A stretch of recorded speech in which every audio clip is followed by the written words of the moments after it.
कथेचं नाव आहे मागे वळून पाहताना. लेखिका दीपा वर्दे. काय बी नसलंय बाबा तुझं, मगासपासून पाहते आहे. अस्वस्थ आहेस. कितींदा म्हणून त्या टेबल लॅम्पच्या खटक्याची उघडझाप केलीस तू. बिनसलंय काय ते तरी सांग.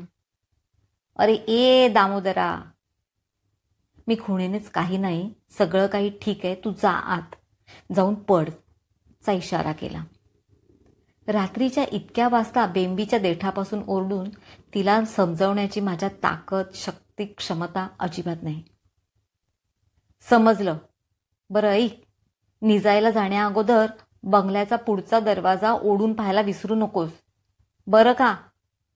केलाय मी बंद, तरी तूही परत एकदा खात्री करून घे, हा का? खरं तर या वास्तूत येऊन आम्हाला 9 वर्ष झाली. घर म्हणण्या एवढे आम्ही या वास्तूत नक्कीच रुळलो आहोत, सरावलो आहोत. तरीही बंगला हा शब्द आईची जीभ भक्कम धरू नये. जणू ती बंगल्यात राहते आहे ह्याची तिला स्वतःला वारंवार खात्री करून देत असते. आईला अजिबात ऐकू येत नाही. वटवागळा इतकी ती ठार किवंडी आहे. सध्या दोन्ही कान म्हणजे चष्मा ठेवायचा स्टँड झालाय रे. आत्मविनोदावर ती दिलखुलास असते. रेवतीने तिला कानयंत्र आणून दिले. तिने त्याला बोट देखील लावलेलं नाही. काय उरलंय आता ऐकायचं आणि पाहायचं. झाले सगळे दशावतार पाहून. असं अनवधानाने निसटलेलं एखादं वाक्य तिच्या किट्ट काळ्या आठवणीने भरलेल्या अंतर्मनाची जाणीव करून देतं. त्वरितच मग ती, करायचीत काय रे असली आधुनिक यंत्रणा आता मला. वयोपरत्वे नजर अदू व्हायचीच, कानाच्या फुकण्या त्या व्हायच्याच. त्या मागेही काहीतरी सबळ कारण आहे. निसर्गाची कुठलीच क्रिया निर्हेतुक नसते बघ. आता या वयात बहिर्मुखाकडून अंतर्मुखाकडे वळायचा हा प्रवास आहे. आता अंतःप्रेरणाच ऐकायची. असं म्हणून ती अशा निसटलेल्या बेसावध वाक्यावर मग तत्वज्ञानाची दुलई घालते. आई छान बोलते. अनुभवाचे बोल आहेत तिच्या ते. खरं तर आई जेमतेम मॅट्रिकपर्यंत शिकली. तेही ती सांगते आम्ही हो म्हणतो इतकंच. परंतु हेच खरं की अनुभवासारखा गुरु नाही. तिच्या खडतर आयुष्यातून तिने खूप धडे घेतले. शहाणी झाली. काय बोलतात यार कुसुम काकू. खरंच पीळ पडतो आतडीला. असं आमचे आप्तस्वकीय भरभरून आईची स्तुती करतात. मी हसतो. हे शहाणपण मिळवायला तिला उभ्या आयुष्याची आहुती द्यावी लागली आहे. चुलीतल्या सरपणासारखी उभी जळली आहे आई माझी. हे कठोर सत्य मला विसरता येत नाही.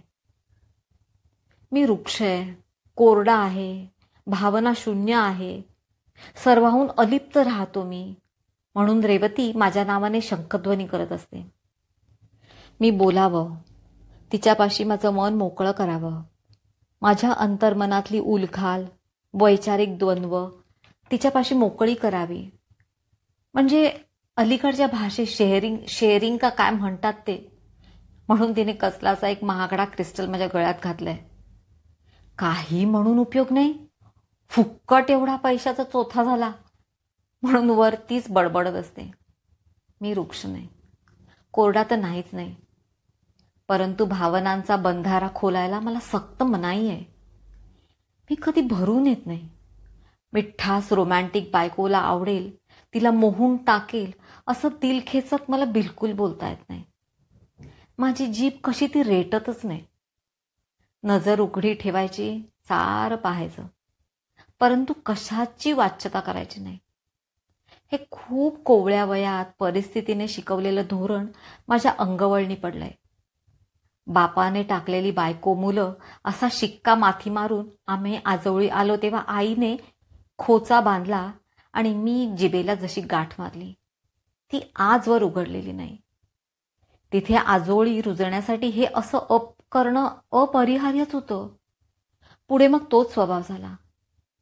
नक्षत्रासारखी बायको मिळाली आहे, पण आहे का परवा याला? आई रेवतीचा कैवार घेऊन माझ्याशी संधी मिळेल तेव्हा हिरिरीने वाद घालत असते. परंतु खरं सांगू, मला कुणी कुरूप दिसत नाही, सुंदरही दिसत नाही. बाह्यांगाला मी भुलत नाही. सुंदर मुखवट्यामागचे विद्रूप हिडीस ओंगळ चेहरे मी ह्याची या डोळा पाहिलेत. अरे दूर कशाला जा.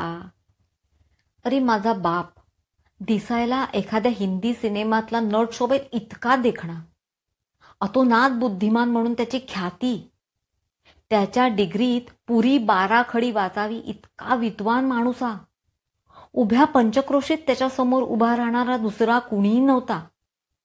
म्हणता सर्वांनी डोळ्याच्या पापण्यावर ह्याला झेलला. पुढे मग हा एका सुंदर स्त्रीच्या नादी लागला. त्याची ती बहुचर्चित वाखाणलेली तल्लक कुशाग्र बुद्धी मग गेली चुलीत. पहिलं तुळशीपत्र त्याने आपल्या बायको मुलांवरच ठेवलं. मोहिनीच घातली जशी तिने त्याला. आपल्या बायको मुलांची आहुती देऊन त्याने आपल्या प्रेमाची जशी तिला ग्वाहीच दिली. या आस्मादिकांचं हे प्रकरण गेली 1.5-2 वर्ष चर्चेला जात होतं. छुपे रस्ते मागे टाकून आता दोघं राजरोज फिरायचे.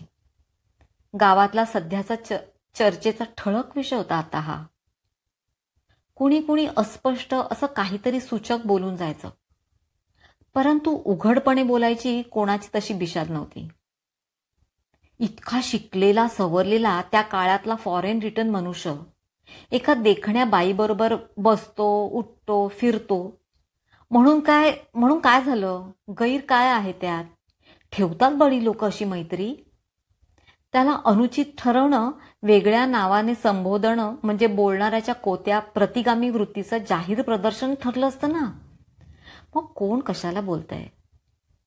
थोडक्यात सांगायचं म्हणजे त्याच्या डोक्यावर अंकुश धरणारा, ज्याचा माझ्या बापाला वचक वाटेल असा एकही इसम त्याच्या सुदैवाने व आमच्या दुर्दैवाने आसपासही नव्हता. त्यात माझी आई ही अशी सरळ साधी अल्लाची गाय. 4 भावंडांची एकुलती एक बहीण. वडील मोठ्या हुद्द्यावर. अत्तराने भिजवलेले कपडे वापरायची ही मंडळी. तोंडातून शब्द फुटायच्या अगोदर वस्तू हातात पडायची. त्यामुळे छक्के पंजे, लांड्या लबाड्या तिला कशाला येत आहेत. त्यात माझे वडील दिसायला तिच्याहून उजवे. शिक्षणही हिचं म्हणायला गेलं तर यथातथाच. येणारा जाणारा आवर्जून म्हणायचा, छबीने नशीब काढलं हो, नक्षत्रासारखा जावई मिळालाय येवलेकरांना, हिला तेवढा झेपायला हवा. त्यामुळे आई त्यांच्यासमोर कायम बुजूनच असायची. ह्या व्यक्तीने आपल्याला पत्करून आपल्यावर भले मोठे उपकार केलेत असंच तिचं एकूण मिंद्याचं धोरण असायचं. तिला झटकायला माझ्या बापाला कसले काय सायास पडले, कसले कष्ट पडले. आयुष्य काढू मी हिच्याबरोबर, राहणं बघा, वागणूक बघा, उडबस बघा, बौद्धिक पातळी बघा तिची, कशात तरी समन्वय आहे का? आजीने त्याला जाब विचारला, का रे बाबा असा हाडवैऱ्यासारखा वागतोयस, काय चुकलं माझ्या लेकराचं? त्याने ह्यावर हे उत्तर तिच्या तोंडावर मारलं, अरे पण मी म्हणतो लग्न करताना तुला तिचं रूप दिसलं नव्हतं? या बौद्धिक कुपोषणाची तुला जाणीव झाली ती दुसरी महामाया तुझ्या आयुष्यात आल्यावर? आणि या परक्या स्त्रीबरोबर तू सूत जमवताना पहिल्या बायकोची तुला पोट तिडकीने घृणा वाटत असतानाही तुला दुसरं मूल होतं? ते कसं काय बाबा? And if you were with that other woman only for cerebral foreplay, तर मग तिला 2 मुलं कशी काय झाली? सच ब्लडी हिपोक्रेट. असा विषय निघाला की माझ्या पोटात काहीतरी खतखतायचं. परंतु कच्चं अजाण वय, शब्दाला विचारांना सुसंगती नव्हती. मी चिडायचो, खूप खूप चिडायचो. पण माझ्या रागाला वेग होता, परंतु दिशा नव्हती. काय करणार होतो मी? थोडक्यात काय तर आम्ही मात्र सारं काही असूनही एका रात्रीत आश्रित झालो. आई आम्हाला घेऊन आजोळी आली. इथे खूप मोठा वाडा, घरात भरपूर माणसांचा राबता, 4 मामा, त्यांच्या 4 बायका, खोंडीभर पोरं, गडी माणसं, आला गेला. तशी मला या घराची सवय होती. समजायला लागल्यापासून माझी प्रत्येक सुट्टी मी इथे आजोळीच घालवलेली आहे. परंतु तेव्हा मी पाहुणा होतो. जावयाचं लाडकं पोर म्हणता माझ्या लाडाला पारावार नसायचा. आजीने तूप केलं की बेरीचं तपेलं माझ्यापुढेच ठेवायचे. लोण्याचा त्यातल्या त्यात मोठा गोळा माझ्या तोंडात अगोदर पडायचा. आजीच्या मांडीवर डोकं ठेवून लोळायचा अधिकार जणू माझाच. बाकीची माझी भावंड साधारण माझ्याच वयाची मोठ्या कौतुकाने काहीशा आसुसलेल्या नजरेने माझं होणारं हे कोड कौतुक न्याहाळत राहायचे. आज मात्र मी त्यांचाच आश्रित होतो. दिवसागणित वागणुकीत पडत चाललेला फरक जाणण्या एवढा जाणता होतो. पण मी बोलायचो नाही. आईला माझ्या वाईट वाटेल म्हणून मूग गिळून सारं निमूट सहन करायचं. पुढे मग आजी आजोबा थकले. संसाराचं सूप त्यांनी पुढच्या पिढीकडे सोपवलं. मामा मामींच्या हाती कारभार आला. आता आजीच्या राज्यात आईच्या हाती असलेली नावापुरती का असेना सत्ता पार नामशेष झाली. आधी ती आई वडिलांच्या आसऱ्याला होती. आता ती भावांच्या आसऱ्याला आली म्हणता सारं समीकरणच बदललं. बदललेल्या परिस्थितीचा दिवसागणित वाढणारा दाह तिलाही जाणवत होताच. आई माझी कान कोंडी झाली. मामा मामींना खुश करण्यासाठी तिचे चालणारे भगीरथ प्रयत्न पाहून माझं आतडं तुटायचं. तिला कामाची म्हणावी तर तशी सवय नव्हती. दिवसभर याला पाणी दे, त्याला लोणी दे, हे उरक ते उरक असं सर्व अंगावर घेऊन आपलं स्थान तिथे राखायचे तिचे चाललेले ते केविलवाणे हृदयद्रावक प्रयत्न माझ्याच्याने बघवायचे नाहीत. टेक तरी जरा, किती धावशील असं कुणी कधी म्हटलं तर तरी तिला कष्टाचं सार्थक झाल्यासारखं वाटायचं. परंतु इतकं तरी कोण कशाला म्हणतंय. आवारातला कचरा काढणाऱ्या मंगळीला तरी ठराविक कामं होती, पगार होता, तिचे तास ठरलेले होते. ती ठसक्यात यायची, मोजून दाम घेऊन ताठमानेने निघून जायची. मात्र आम्ही इथे आश्रित होतो. मग आमच्या श्रमाला मोल नाही की मर्यादाही नाही. तोंड झाकून पडतील ती कामं मुकाट करायची. आई माझी खपायची. त्यात कुंदा नियमित आजारी. त्यामुळे मामाचे पैसे तिच्यावर खर्च होतात ही आणि एक अपराधी भावना तिला आणीच वाकवायची. आई, नको ना ग इतकी राबूस, स्वतःकडे थोडं तरी लक्ष दे ना, मी तिला कळवळून सांगायचो. आईने थोडी विश्रांती घ्यावी हा मुख्य हेतू असला तरी समजा उद्या बाबांना उपरती झाली आणि आम्हाला घ्यायला ते आले तर आई अशी दिसता कामा नये हाही एक विचार जोडीने मी बाळगून होतो. इतकंच की मी उघडपणे कधी तसं बोलायचो नाही. उगाच तिच्या आशा कशाला पालवायच्या. आईचं ते बिटकं पातळ, त्याला दिवसभराच्या कामामुळे येणारा उग्र दर्प. आई पडल्या पडल्याच झोपायची. जमिनीला पाठ टेकण्याची तेवढी खोटी. बरेचदा आईच्या कुशीत पहुडलेली कुंदा तिला मीच खेळवायचो. मला आवडायचंही ते. भरल्या पोटी निजण्या अगोदर कुंदा खूप गोड गोड हसायची, बोबडं बोबडं छान छान बोलायची. दिवसभरातला आमचा हा आवडता वेळ.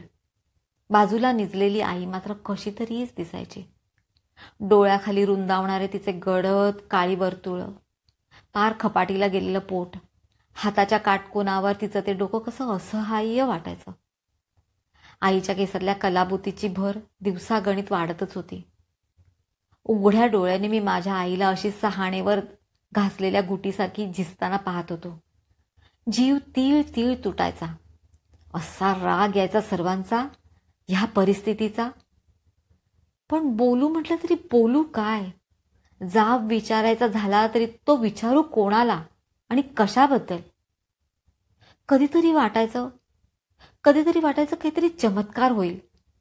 बाबांना आपल्या वागणुकीचा पश्चाताप होईल. ते येतील आणि आम्हाला घेऊन जातील. बाकी जाऊ देत, आम्हा पोरांच्या प्रेमाखातर तरी येतील. माधवच्या आजींच्या सांगण्यावरून काळ्या रामाला मी घेरी येईस तोवर दर गुरुवारी नित्यनेमाने वर्षभर प्रदक्षिणा घातल्या. परंतु माझ्या बापाची पावलं या बाजूला काही वळली नाही. कोणी पाहुणा रावणा आला की बाहेरच्या बाजेवरती आजोबांबरोबर सुपारी चकळताना आमचा विषय हमखास निघायचा. शेखरचा मुलगा ना हा, बापासारखाच दिसतो, घारा गोरा उंच. काही खबरबात कळली का तिथली? कसलं काय, बैठकीला बोलावलं होतं. म्हटलं काही चुकलं असेल पोरीचं तर उघडपणे मी स्वतः संपूर्ण ज्ञातीपुढे माफी मागतो. पण असं नका वागू.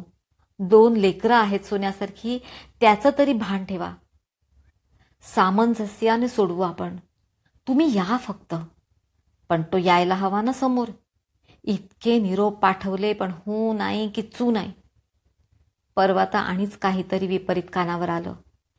ते जर खरं असेल तर मग सगळे पर्याय खुंटलेच म्हणायचे. माझ्याही आलं हो, विश्वसनीय सूत्रांकडून. फॉरेनहून दोघं आलीत, अंगावर पोर खेळतंय म्हणे. तेव्हा मानसशास्त्र वगैरे सारखे विषय दृढमूल झाले नव्हते. त्यामुळे माझ्या भावना, माझी मानसिकता या अशा चर्चेने माझ्या कोवळ्या मनावर उमटणारे ओरखडे या सगळ्याला काडी मात्र किंमत नव्हती. ओटीवरच्या खांबलीला मिठाळून मी या असल्या बातम्या निमूट दाटलेल्या कंठाने ऐकत राहायचो. घुमाय बोलतो का बघा. एखाद्या मामाला कंठ फुटायचा. आम्ही इथे कायमचे वस्तीला आलोय म्हणता माझा वाखाणला जाणारा मितभाषीपणा घुमा म्हणून ओळखला जाऊ लागला. हलू देत नाही पाणी पोटातलं, बापावर गेलाय. दुसऱ्याचा मग त्याला दुजोरा. खूपदा वाटायचं वळून विचारावं मामाला, बाबा रे काय बोलू मी, काय बोलावं अशी तुमची अपेक्षा आहे, सांग ना तू. नाही पाहवत मला माझ्या आईचे असे चाललेले हे हाल. ती कायम खोकणारी माझी आजारी बहीण, तिला त्या वैदूचं औषध नाही लागू पडत. तुम्ही सगळेच्या सगळे हे जाणून आहात, तरी तुम्ही स्वस्त म्हणून त्याच्याचकडे पाठवता तिला. मरेल ना रे ती अशाने. माझ्या आईला तुमची ही चालबाजी समजत नाही असं वाटतंय का तुम्हाला? सगळं उमगतं आम्हाला, परंतु आमची मुस्कटं बांधलेली आहेत मामा. आम्ही अडकलेलो आहोत. दगडाखाली हात आहेत आमचे. त्यामुळे तुम्ही जे म्हणून फरमान काढाल आम्ही ते मान्य करून घेतो. शब्द वापरायचं स्वातंत्र्य नाही रे आमच्याकडे. परंतु आम्ही आश्रित आहोत याचं भान मला सोडून चालणार नव्हतं. अशा माझ्या उद्रेकाने सगळे मामा वाकड्यात शिरले असते. न बोलताही नाड्या आवळता येतातच माणसाला. मग मात्र माझ्या आईची, माझ्या बहिणीची परिस्थिती आणिच बिकट झाली असती. मी गालाचा तुकडा दातात घट्ट धरून निमूट ऐकायचो. हा आक्रोश मनातल्या मनातच जिरवायचो. तरी मग एखाद्या मामाची खुमखुमी जायची नाही. तरी बोलतोय का बघा, ए मुखदुर्बळा ए. मामा एरवीपेक्षा जास्तच जोरात माझा कान पिळायचा. कानपाळी माझी लाल बुंद व्हायची, भगभगायची ती. परक्यासमोर गृहचित्र कुठे दाखवू म्हणून मी हसायचो. मामाने मस्करी केली असा आविर्भाव आणत खोटच हसायचो. हसणं कसलं ते, 100 रडण्याची बेरीज असायची ती. दुडक्या चालीने तिथून मग अलगद पाय काढून मागल्या परसूतल्या विहिरीच्या आडोशाला जाऊन मनसोक्त रडायचो. असाच एकदा परीक्षेच्या आदल्या दिवशी कुंदाला ताप भरला. तिला तो तसा वारंवार भरायचा. आईबरोबर रात्रभर मीच जागरणं काढली. धाकटी मामी, नेहमीच नाही का हो हे वंस, काही लागलं तर मारा हाक म्हणून येऊन पाळी फेडून गेली. पुढे मग निस्तरायला आई व तिच्याबरोबर मी. असं कर ना आई, तू जरा थोडा वेळ पड, मी ठेवतो घड्या. आई इतकी पराकोटी थकली होती ना की मनोनिग्रहानेही डोळे उघडे ठेवायला तिला जमत नव्हतं. असं म्हणतोस, उठवशील ना मात्र मला 10 मिनिटाने, तुझाही पेपर आहे बाबा उद्या. पडत्या फळाची आज्ञा घेऊन ती जी बाजूला लवणली ती पहाटेपर्यंत आई गार नव्हे ठार झोपली. तिने तितक्या अवधीत कूस सुद्धा बदलली नाही. दुसऱ्या दिवशी पेपरातल्या अक्षरांनी माझ्या नजरेसमोर रिंगण धरून भरपूर नाचून घेतलं. मी अर्ध्या झोपेतच तो पेपर कसा तरी हातावेगळा केला. अर्धा तास काठावर पास झालो. कौस मामाचा अवतार घेऊन मामाने मला आडवा तिडवा काळा निळा पडेस्तोवर झोडला.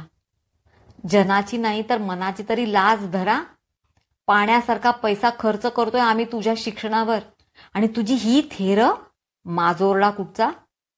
अरे होतो मी कितवीत, या माझ्या 6 मार्काने कुठला ध्रुव तारा गळून पडणार होता. परंतु मामाला नेहमीप्रमाणे राग काढायला आयतं कारण मिळालं. त्याने मला गुरासारखा मारला. शेवटी घेरी येऊन कोसळलो तेव्हा तो कर्दनकाळ थांबला. आईने खोल डोळ्याने एकदा माझ्याकडे पाहिलं. तिचे बिचारीचे अश्रुकुंड केव्हाच आटले होते. माझी परिस्थिती ती जाणून होती, परंतु मामासमोर ती तरी काय बोलणार. शिस्तीच्या नावाखाली त्याचा हात वारंवार उठतो हे तेही पाहत होती. परंतु त्या दिवशी तिच्या डोळ्यात मला एक पहिल्यांदाच कसलाचा निश्चय दिसला.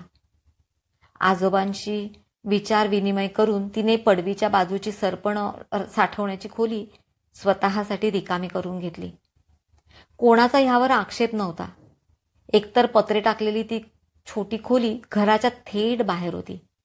त्यांनाही घरातला तिघांचा वावर मोकळा झाला. कुंदाचा सततचा सर्दी खोकला हाही एक विषय होताच घरात.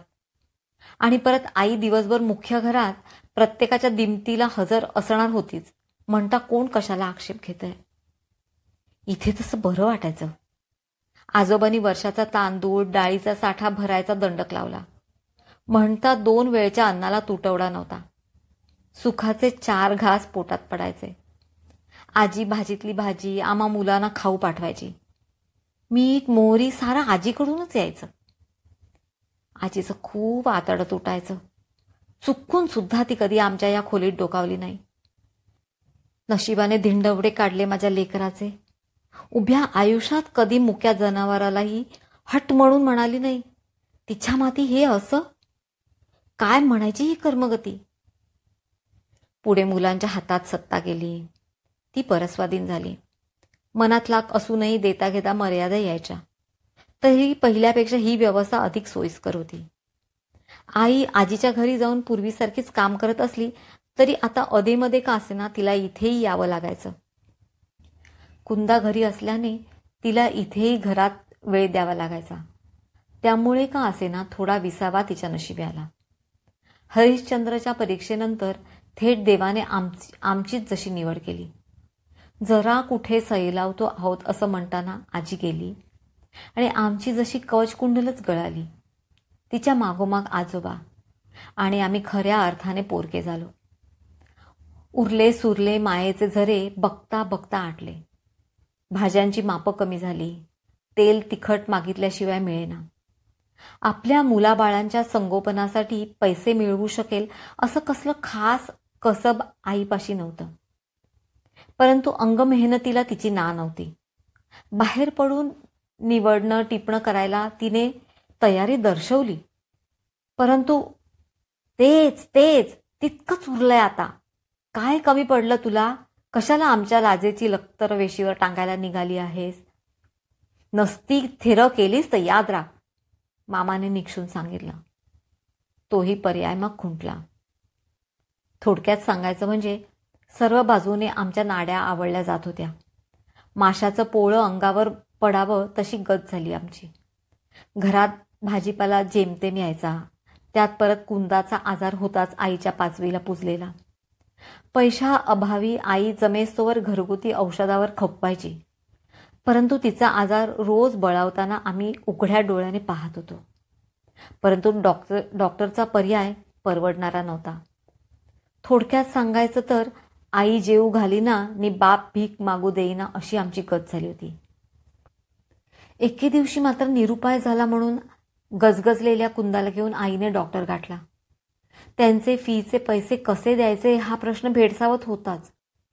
धर हे पायलीभर तांदूळ त्या मागच्या साठ्यांना नेऊन दे आणि देतील ते पैसे निमूट घेऊन ये.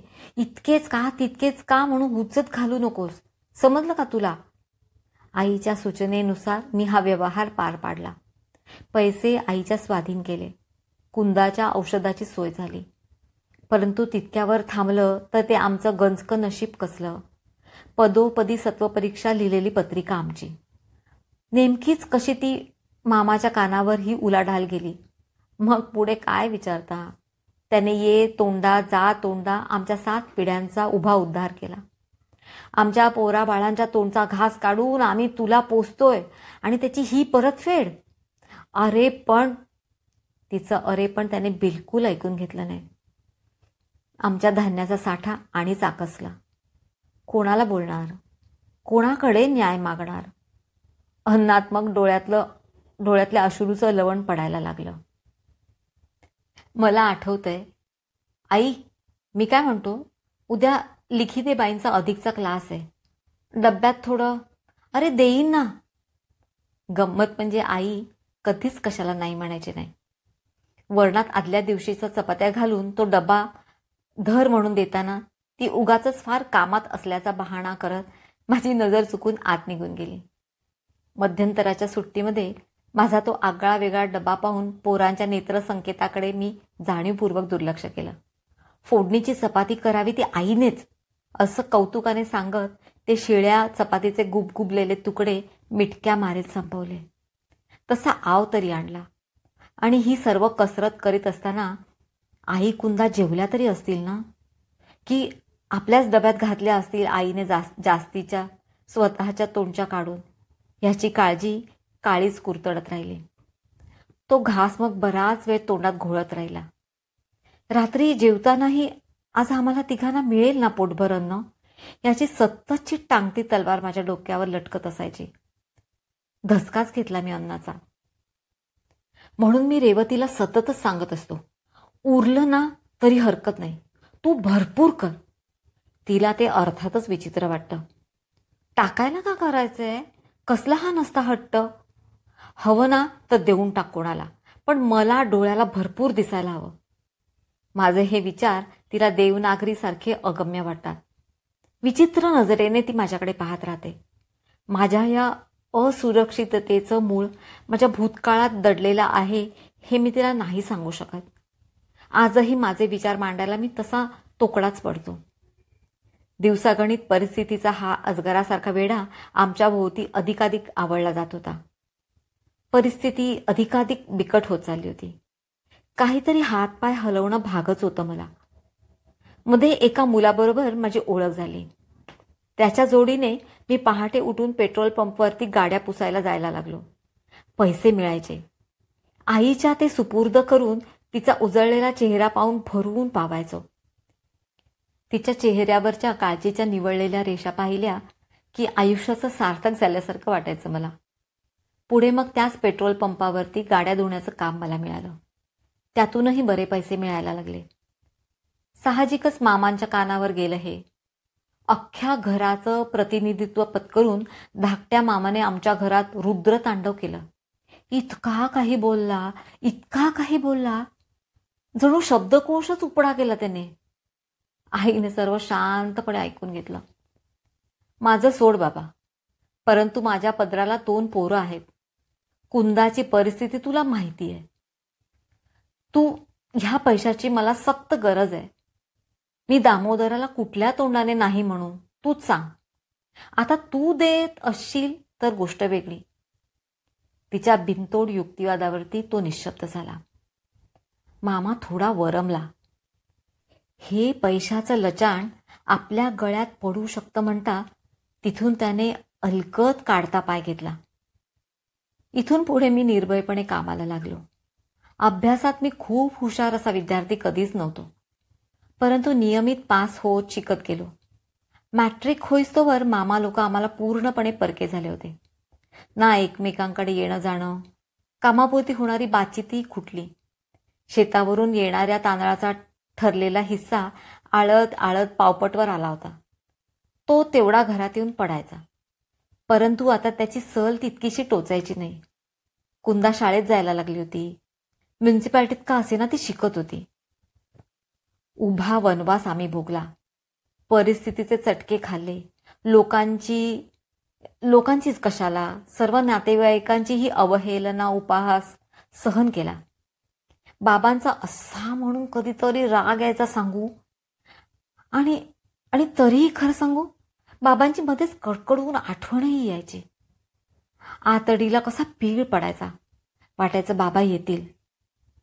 बाबांचा विषय कोणी काढायचा नाही हा आमच्या घरचा अलिखित दंडक होता. इतक्या वर्षानेही आमच्या जखमा तितक्याच ताज्या होत्या. साध्या उच्चारानेही जीव कळवळायचा. माझी जीभही कधी बाबांचा विषय काढायला रेटायची नाही. तरीही एक आशा मी हृदयाशी कवटाळून होतो. माझे बाबा येतील. पोटच्या पोरानं कोणी विसरत नाही.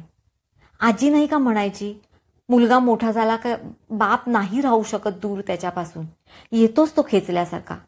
जगातलं कुठलंच आमिष त्याला दूर नाही ठेवू शकत. लिहून घे तू माझे शब्द. आजीच्या या शब्दांनी माझ्या कानात किती आवर्तन केली असतील त्याला हिशेब नाही. 10वी नंतर कॉलेजचा प्रश्न उभा राहिला. माझ्या मिळकतीत कॉलेजचं शिक्षण परवडण्यासारखं नव्हतं. आमचे काळे काका आल्या दिवशी बाबांच्या बडाया सांगायला चुकायचे नाहीत. लक्ष्मी घरी पाणी भरते त्याच्या, काय तो थाट, कलेक्टर पासून सगळे हाजी हाजी करत असतात. बाबांच्या त्यांच्या त्या परिवाराची रसभरीत वर्णन पेश करताना त्या माणसाला काय आसुरी आनंद मिळायचा मला आजवर समजलेलं नाही. पुढे मग आईचा पार उतरलेला चेहरा, माझा रडवेलेला चेहरा पाहून तो विघ्न संतोषी घटक चेहऱ्यावरती स्मित पेलत चालता व्हायचा. कॉलेजचा प्रश्न उभा राहिला तसा बाबा हा साहजिकच पहिला पर्याय माझ्या डोळ्यासमोर तरळला. माहिती काढून मी बाबांच्या घरापर्यंत पोहोचलो. आईला मात्र सुगावा लागणार नाही याची खबरदारी घेतली होती. तिने परवानगी दिलीच नसती आणि खरं म्हणायचं तर माझाही आत्मविश्वास बऱ्यापैकी हेलकावे खात होता. काळे काकांची वर्णनं सत्यापेक्षा काकणभर कमीच ठरली. बाबांचा फ्लॅट एका ख्यातनाम एरियात उंचच्या उंच बिल्डिंगमध्ये होता. त्या वास्तूच्या महाद्वारातून पाय आत टाकताना मला माझा सर्व आत्मविश्वास, धैर्य गोळा करावं लागलं होतं. गड्यानेच दार उघडलं. कोण आलंय म्हणून सांगू? थोडं चाचरतच मी माझा परिचय दिला. कमाल म्हणजे विचारणाऱ्याच्या चेहऱ्यावरची रेष देखील हलली नाही. त्याच निर्विकार चेहऱ्याने आत वर्दी द्यायला तो महाभाग चालता झाला. थांबायला सांगितलंय असा परत पाऊली कोऱ्या आवाजात निरोप देऊन जाताना मधल्या दारावरचा पडदा सारखा करून मला आतलं दिसणार नाही याची खबरदारी घेऊन तो अंतगृहात अदृश्य झाला. मोजून 1 तास 22 मिनिटं. 1 तास 22 मिनिटं मी तप केल्यासारखा त्या बाहेरच्या खोलीत उभा होतो. साधा शिष्टाचार म्हणूनही कुणी मला बस असं म्हणायला बाहेर आलं नाही की पेलाभर पाणी मला विचारलं नाही. खरं तर मी या घरमालकाचा थोरला लेक होतो, परंतु पुढे सरून स्वतःहून बसायचं धारिष्ट मलाही काही झालं नाही. 1 तास 22 मिनिटाने पडदा हलला. बाबा बाहेर आले. भान हरपून त्या उमद्या व्यक्तिमत्वाकडे मी अनिमिष नेत्राने पाहतच राहिलो. बाबा नाही माझे. केवढा अभिमान वाटला मला. उंच भरदार देहयष्टी, गोरा सतेज वर्ण, रेखीव ठळक अवयव, घाऱ्या डोळ्यांवर सोनेरी चष्मा, अंगावरच शिवल्यासारखा चपखल बसलेला टूपीस सूट, जिवणीच्या कोपऱ्यात अर्धी जळकी सिगरेट. एक जबरदस्त यशस्वी माणसाचा ठसा बाळगत ते आले आणि त्यांच्या मागे परेड घडीचे शुभ्र कपडे परिधान करून बाबांची बॅग धरून अदबीने उभा त्यांचा अटेंडंट. वाह! गर्वाने माझी छाती विधभर फुलली. डोळे आकुंचित करून एक ओझरता कटाक्ष त्यांनी माझ्याकडे टाकला. माझी अर्धी चड्डी आणि धुतका शर्ट. माझ्या पेहरावाची मलाच लाज वाटली. काय रे, कशाला आलायस? जवळजवळ 9-10 वर्षाने आम्ही भेटत होतो. बाबांचा थोरला लेक मी. एकेकाळी बाबा मला पेशवे म्हणून संबोधायचे. त्यावेळचे त्यांनी केलेले लाड, ते कौतुक अजूनही मनात तितकंच ताजे. त्यांचा तो आत्ताचा करडा कोरडा मुद्देवार प्रश्न ऐकला मात्र सर्व आशा आकांक्षांचं तिथल्या तिथे निर्माल्य झालं. काय बोलू मला सुचेच ना. माझ्या आत्मविश्वासाने जशी कच खाल्ली. काय रे? त्यांच्या त्या गज ठोकल्यासारख्या अलिप्त प्रश्नाला उसनं अवसान उत्तर द्यायला मी गोळा केलं. माझी 10वी झाली. पुढे शिकायला मला आर्थिक मदतीची गरज आहे. आर्थिक मदत? असले वृक्ष बोजड शब्द बापासमोर मुलाला वापरायची पाळी यावी? ठेच लागल्यासारखा मी कळवळलो. परंतु मनातल्या ह्या उद्वेगाची सावली मी चेहऱ्यावर पडू दिली नाही. हे बघ, तुझा किती खर्च होईल ते एका कागदावर व्यवस्थित मांडून या राघवकडे उद्या आणून दे, मी सोय करतो. आईची साधी चौकशी नाही, कुंदाची खुशाली नाही, मला 10वीला किती मार्क पडले, पुढे काय करायचंय, काही नाही. अरे अनोळखी व्यक्ती तरी ह्यापेक्षा अधिक आस्था दाखवतो. त्यांनी जणू आमचं अस्तित्व त्यांच्या आयुष्यातून वजाच करून टाकलं होतं. आम्ही त्यांच्या गणतीतच नव्हतो. सगळं जरी करतल आमलकवत इतकं स्पष्ट असलं ना, तरी ताडकन तिथून उठून जायचा तडफदारपणा मला परवडणार नव्हता. गरजवंताला अक्कल नसते, भिकाऱ्याला माजोरडेपणा करून चालत नाही. दुसऱ्या दिवशी सुवाच्य अक्षरात सगळा अहवाल त्या राघवच्या स्वाधीन केला. साहेबांनी पुढच्या सोमवारी इतक्याच वाजता बोलावलाय. राघवच्या निरोपाची ऊब छातीशी धरून मी घरी परतलो. पैसे हातात पडल्यावर मी बाबांची आईपाशी रदबदली करायचं ठरवून टाकलं होतं. आईपासून आठवडाभर हे माझे पराक्रम गुपित ठेवायचे म्हणजे मला कोण कसरत करावी लागली होती. उगाचच हसू यायचं. झपाटलायस का, उगाच काय हसतो तबकडी सरकल्यासारखा, आई एक दोनदा चिडली देखील. जेव्हा कळेल ना इतिहास तेव्हा तूही सुखावणार आहेस, अशीच हसणार आहेस माझ्यासारखी. हे ओठावर आलेले शब्द मी तात्पुरते ओठातच जिरवले. मग सोमवारी मी बाबांकडे हजर झालो. साहेब बाहेर गावी गेलेत, शुक्रवारी बोलवलंय. मी मुद्दामच शनिवार गाठला. उगाच थकले असतील तर माझ्या अतिउत्साहाने पापड मोडायला नको. सोमवारी या, साहेबांनी निरोप दिलाय. असं सोमवारी आलो की राघव शुक्रवारचं निमंत्रण द्यायचा. शुक्रवारी गेलो की सोमवारचा निरोप तयार असायचा. असे कितीतरी सोमवार गेले, कितीतरी शुक्रवार गेले. निराशेचं सावट वाढत होतं. खेटा घालून मीही जेरीस आलो होतो. त्या एका दिवसानंतर बाबा मला पुन्हा कधीही भेटले नाहीत. सध्या नाही जमणार, माझी अडचण आहे. इतकं बोलायची माणुसकीही त्यांनी दाखवली असती ना तरी मला बरं वाटलं असतं. परंतु त्यांनी तितकीही नाही दाखवली. अपरिहार्य अशा सत्यापुढे मी मग शरणागती पत्करली. त्यांच्या लेखी आमचं मुळी अस्तित्व नव्हतंच. त्यांनी नाळच मुळी तोडून टाकली होती. पैशापरी पैसे गेले. वरती हाती आलं धुपाटणं. पहिल्या लॉंग पॅन्टसाठी साठवलेले सगळे पैसे हे असे ना देवाय ना धर्माय नाहक खर्च झाले. पुढे मग ते व्यसनाधीन झाले. कुबेराला भीक लागेल असे त्यांनी छान छोकीत पैसे उडवले. पाहता पाहता ते उलट्या अंबारीत बसले. लक्ष्मीने पाठ फिरवली. ती चमक बिजली पोरांना घेऊन आणि पुन्हा गबरूचा हात धरून कधीतरी नाहीशी झाली. ह्यांचे हाल कुत्रा खाईना तेव्हा त्यांना आमची आठवण यायची. आल्या खेपेस काळे काका त्यांची कड घेऊन मोठ्या टेसात सांगायचे, एवढा धिप्पाड माणूस निम्मा नाही उरला हो. इतके निरोप पाठवले तर ये जाऊन. शोभत नाही इतका हेकटपणा. आजही त्याच बापाचं नाव लावतोस ना तू. तोंडात पाणी घालणार नसेल तर मुलगा हवाच कशाला. जा जाऊन ये, स्वर्गात जाईल तो. जा हवं तर, आईने एक दोनदा हळूच सुचवलं. मीच कशाला.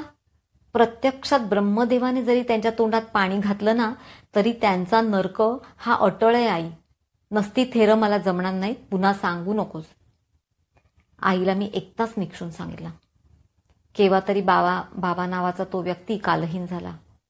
उकिरडा उचलला तरी घाण दर्प उरतो ना, तशी त्यांची आठवण दर खेपेस तोंडात एक वाईट कडुशार चव सोडून जाते. असं काय अडलं म्हणा आमचं. मी कशी तरी ह्याची त्याची मदत घेत 12वी केली.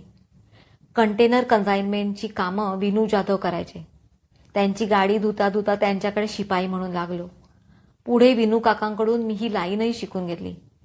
विनू काकांच्या मार्गदर्शनाखाली स्वतःची कंपनी उघडली. प्रगती होत गेली. प्रगतीचा मापदंड तरी काय तर पैसा. तो मी भरपूर कमवला.